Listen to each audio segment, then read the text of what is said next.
Acceptance is going to go a long way in your recovery. But acceptance is just not that simple or easy. It's challenging and difficult.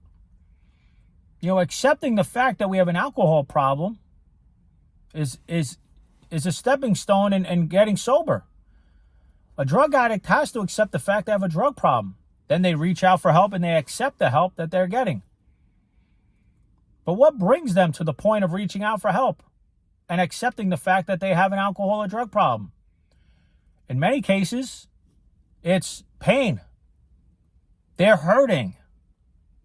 Maybe they even see the suffering that they're creating in other people's lives. What happens if you don't have a drug or alcohol problem?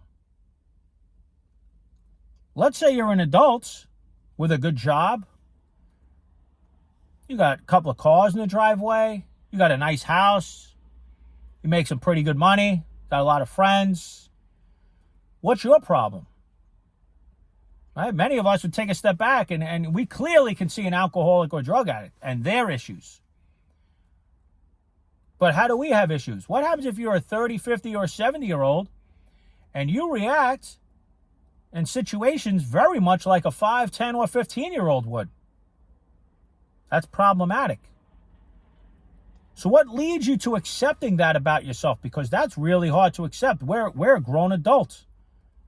You're not going to tell me that I respond and react in ways much like a 5-year-old would. That's insulting, right? That's an embarrassing thing to hear about ourselves.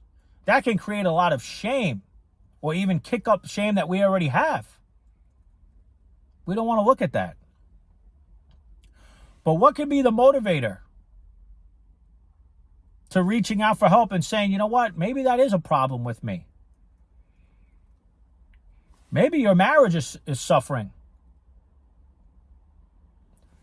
Maybe you have a ton of marital conflict, a lot of fighting, or maybe you're just really unhappy and you haven't felt thrilled or happy with the person you're married to in a long time. Maybe you're even seeing how this dynamic is playing out with your own children and the issues they're starting to have. Maybe that's starting to open the door a little bit to saying, all right, maybe there is something going on here and maybe there is something I need to look at. But again, that pain and that suffering, right, and that hurt that we feel and that we see in others, maybe that's the door opening to saying, okay, I'll listen to what someone has to say on this complex trauma stuff, on how it's possible that I could be a grown-up, but who's reacting very much like a 5, 10, or 15-year-old would with my loved ones.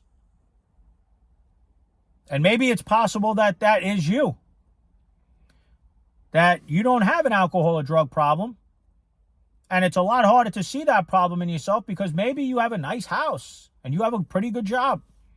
You make pretty decent money. You have a few cars in the driveway. You have friends. You have a social life. What could be wrong? Maybe you're a people pleaser or a perfectionist and the people in your family benefit off of that. Maybe you're a saint of the family or a caretaker and other members of your family rely on you. That's a lot harder to see that we have issues. But maybe being a caretaker or being someone that, is constantly seeking the approval of others, maybe that's just a way to protect ourselves, much like an alcoholic or drug addict would.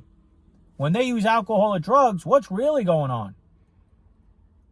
They're also suffering from complex trauma. They just have a different way of, fixing themselves, making themselves feel more safe and a little better.